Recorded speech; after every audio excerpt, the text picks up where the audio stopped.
Hello, everyone. Welcome to the first episode of Eunoia's podcast, a space where stories inspire learning and learning inspires change. Here, we seek to listen to every voice because behind every voice, there's a hidden human story. I'm your host, Nafirisa Taryang, and joining me in conversation is Batskem Thaba, a name synonymous with inspiration. In 2021, Batskem joined Raiba Government LP School.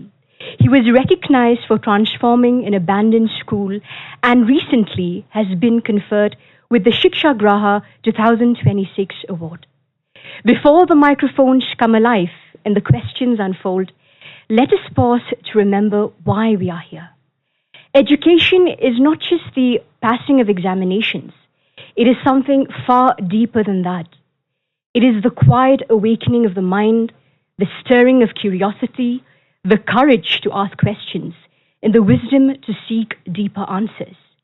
As Nelson Mandela once reminded the world, education is a powerful tool with which we can change the world. And what does changing the world truly mean? Change does not begin in grand revolutions. Sometimes it begins in a small classroom when a teacher believes in a child, when a student chooses to dream of a different future, and when a question challenges the ordinary. So, in today's conversation, we shall be exploring a very powerful statement. Education is a powerful tool with which we can use to change the world. So, we welcome you to Eunoia's podcast, Batskem. And before we delve deeper into this conversation, I would like to begin with a simple question. I think you've heard of the statement, be the teacher that you needed as a child. So when you look back to your own childhood or adolescence, can you reflect back it was like and what is the kind of teacher you needed the most? First of all, I would like to thank you, Nafi, for inviting me to Eunoia's Academy podcast.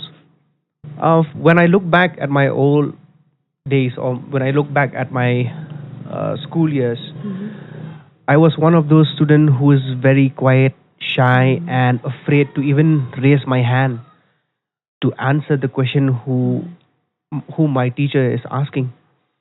I'm afraid to raise my hand to voice out. I'm afraid that I might be judged. I was afraid that I might be compared to someone else who's more capable than me.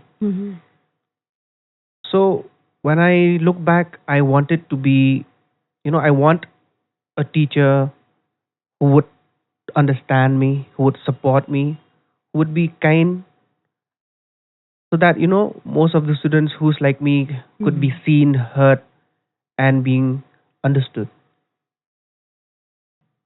Thank you for that answer. I totally agree with that because I believe that meaningful learning can only take place in a supportive environment. Because when a student feels heard, seen, and understood, that is when he or she feels confident to express themselves. So, coming to our second question, was there a pivotal moment in your life when you decided that you wanted to become that teacher for your students? Yes, definitely. And it was in the year 2017 when I joined KC Secondary School as a teacher myself. I would see the children, I would see myself, I would see my younger self actually in those children who, some of them who was very quiet in the classroom, were afraid to ask a question like me when I was a child back then. And some of them was rebellious also. And that made me question, that made me think, why? So instead of scolding them, I thought, why not understand them first? And then, yes, that's about it. Understanding them is very, very important. Yes, I totally agree because empathy is choosing to see beyond your own experiences and stepping into that student's world. It is really important, especially to reshape the future of education. Right. So, thinking of that, I mean, Finland is known for its innovative education system, and I've always been an ardent follower of the Finnish philosophy of teaching. And they also follow Pythagoras and his ideology, which is educate the children, it won't be necessary to punish the men. That emphasizes the transformative role of education in creating a very responsible society.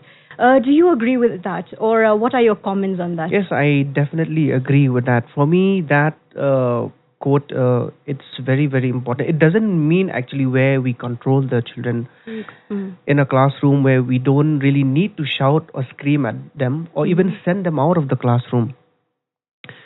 So, knowing them, giving them that space, that chance, or to even express freely in the classroom, that is very, very important for me. So we don't really need to scold the children, but we do need to understand them. And even just by knowing their name Mhm. in a classroom, it is something very, very important. It really makes them feel seen or heard. And assigning them small tasks Mhm. is something which also makes them feel important. So, yes, I do believe. Inclusivity and visibility are really important. Everyone needs to feel heard and understood, Correct. and that they are worth Yes, in the that way, attention. yes, in that way, it will really make them feel responsible. Hmm. Responsible. They will turn up to be a responsible human being. Totally agree with that. As you jog down your memory and hark back to that time when you first landed in the misty foothills of Mawsynram, you were the only teacher there. It was an abandoned school overrun by weeds and bushes. It must have obviously been a flight or fight situation. So, what I'm eager to know is what made you stay back and fight? Oh, I will never ever forget that time when I stepped foot in Raiba village, which is in the year 2021. So as soon as I step at the compound of Raiba Government LP School, I saw rusty doors, Mm. missing window, leaking roof, Mm. and when I met the parents, they were longing for better education, and even the children wanted to resume school since it was absent for almost 2 years. But you know what echoed in my ears was the words of Mahatma Gandhi, who said, "Be the change you wish to see in the world." Therefore, I wanted to make a change. I wanted to do something for them. As for me, coming from urban area, having all the facilities here, so I thought, why not do something for them by starting something there for the villagers and for those children. And that made me stay. And you know what? Uh, for me, that it is giving them hope, Mm. and that is very, very important. Restoring hope of that village, of those children out there. As you answered that, what struck my mind was that a vision is more than just a dream. It is like a pull towards the future to make real that which should be. So, since you decided to stay back, at that pivotal moment, was there a vision dancing in your mind's eye? And what were the first steps towards that vision? Definitely, I had a vision that time, and I always wanted to make that school a green school. Mhm. And by green school, it doesn't mean that school should be greenery Mhm. just by planting flowers or trees. But yes, we did that. We cleaned the surrounding, plant flowers, make it lively as much as we can at Mhm. that time. But what is more important, what is more than beyond green school meaning making it greenery, it's utilizing the natural resources Mhm. which is available in that environment. For an example, most of the students out there doesn't have a pencil box. We replace that with a bamboo, which is Mhm. called a pencil tube. Okay. When we had midday meal, since we had less plates, we would utilize a raka leaf as a plate, Mm. which is very environmental friendly. Yeah. So yes, that was one which is again making it more creative way of utilizing these resources. I could see that children, are more engaging in that way. That's very commendable, because environment is not just a chapter in a textbook. And sustainability should not just be a concept to memorize, right? It should be a responsibility to practice. And you've done exactly just that. So, coming to my next question, talking about creativity. Creativity is about allowing students to see the possibilities when others sees limitations. So, you've modeled creativity as a teacher. And how have you incorporated it into your lesson plans? Like you've mentioned earlier, since I was the only teacher who had to manage five classroom Oh. at the same time was not an easy task for me. Mhm. But looking back at my younger days, I was one of those children who's, quite active in a way, right? When I was in church, I would always participate singing, drama, monologue, art and craft. And that was the best time for me to utilize all those skills that I've acquired and bring it alive inside a classroom or outside the classroom.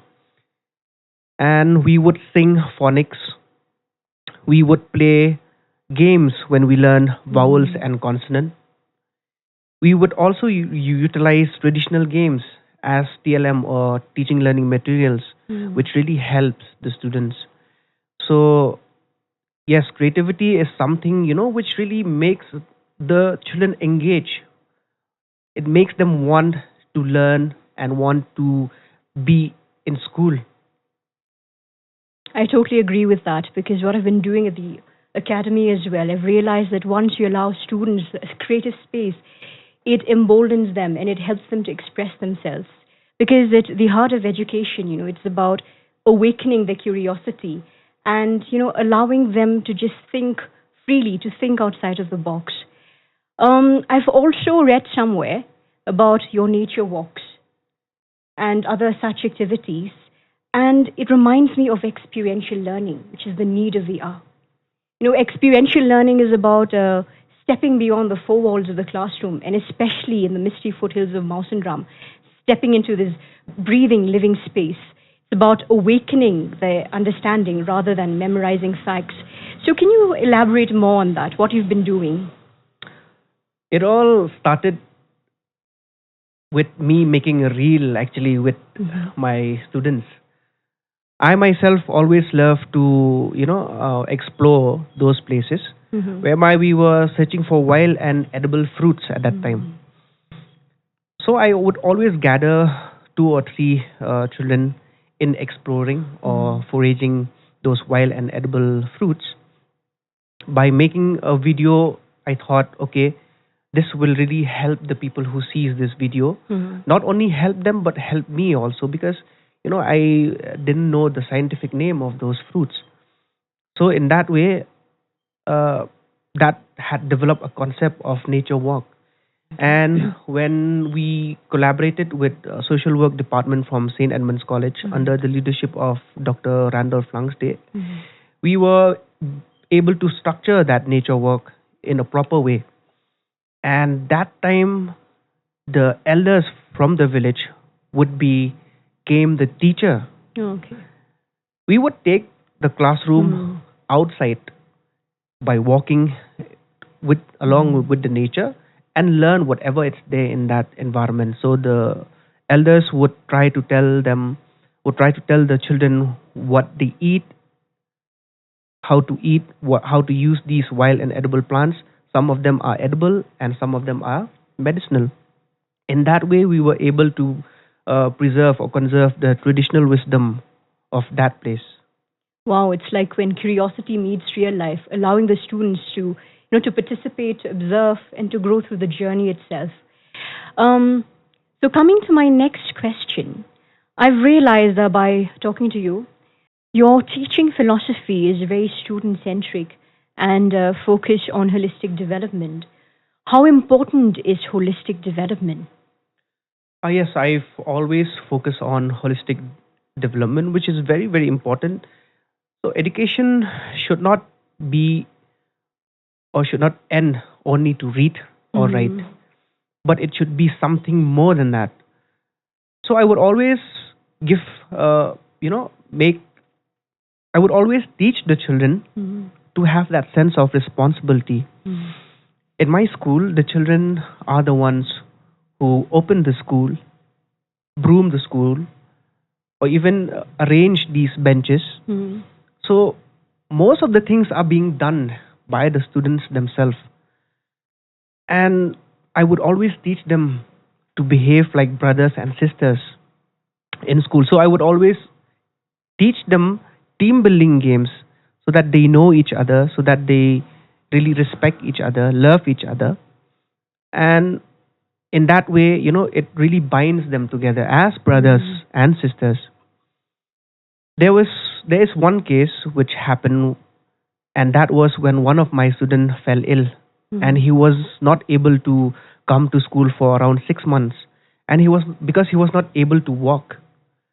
But even without my absence, the children themselves went to his place, motivate him, prayed for him, even brought some food for him, and that has really, really lift up his spirits to come back to school. So, which is why holistic development of a child is very, very important, so that they becomes again a responsible human being towards the end of the day. Very good. Because, from what I've gathered through our conversation, you've incorporated experiential learning, creativity, critical thinking skills. But what really binds all of these skills is emotional intelligence. And it teaches a child early on to be able to understand other people as well, to care. And in that way, they can grow into responsible human beings. Coming to my next question, the idea of a living library is very beautiful and unique. And that idea had taken place in the misty foothills of Mausan Ram in Raiba village. I want to know, how did that idea first emerge? So the inception of Living Library took place when I was a teacher in that school, right, from 2021 to 2024. I had to leave that school in 2024, mid 2024, and resume my teaching in another school. But then, that concept of preserving the traditional wisdom stayed in me, and I thought, why not do something about it? So, me, along with my friend Badab and Iba, we conceptualized that living library, and we were able to put it into life Okay. through the support of Green Hub and Royal Enfield Social Mission.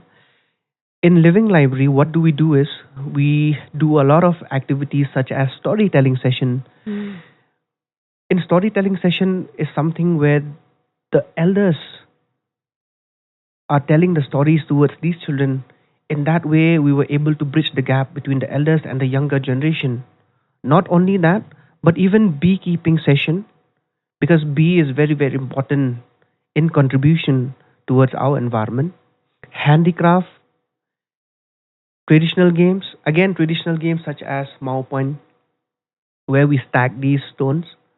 We would write down these months, either in Khasi or English, and make them play. In that way, they both learn how to play traditional game and also learn something else. So apart from that, whatever we have done in school, such as nature walk or biodiversity walk, again we teach the children not only to learn but to even lead, to become a leader. So living that is a living library, which is not only books, a library which is not focused only books but something else which is beyond books. So people become stories, and it allows a space for the elders to share and to remember, and the young people to listen and carry forward these stories. It's really praiseworthy. Um, can education transform communities as much as it transforms the individuals? I believe so. Education is a powerful tool, and for me, I would always target the children because these are the ones who go and tell the stories. Whatever they have gathered in school, they take it back home and tell them. And I mean, they tell their parents whatever had happened in around the school. So when I renovated the school, it was me, my children, and few elders. At that time, we were struggling. But then, by working together, by setting an example or leading by an example, it has really created an impact, and it sent shockwave across the village. And the villagers, they came and told me, why not do something about this? So we had a parents meeting where each and every parents had their voice, had their ideas to share. Since we did not have a fencing of the school, they told me and they told everyone that, okay, why not come together and fence the school again by utilizing bamboos. So some of them they told me, sir, we don't have money to give you, but then we do have manpower, we do have our strength to lend a helping hand. And in that way, it has created a sense of belonging or a sense of ownership of that school. So has the community's perspective towards education changed, after the emergence of the Raiba Living Library and the community-driven initiative? Yes, definitely. And it all started when I was in school. So recently we were able to inaugurate Raiba Living Library. And with the help of few stakeholders or collaborators such as Williamson Sangma University, Martin Luther Christian University, we were able to inaugurate that library. The best part of that is the entire community took part in it. They came forward and told me, we will be the one who will be making the entire stage, making us, welcoming people, making that space where everyone can express freely in oral stories. So we had a lot of things going on that day. And one of the best part is we were singing, dancing our traditional song. And we even had a feast together whereby the villagers itself contributed towards that feast. And that itself is the sense of, community where we come together and work together for a greater cause. And that is preserving our traditions. Preserving your traditions. Because the family is the fabric of the society. And when a child goes home and tell their parents, and they come out and engage themselves in these community-driven initiatives, that is when change happens. Because I believe in the ripple effect. When you drop a rock into the water, it spreads far beyond the point of impact. Similarly with education.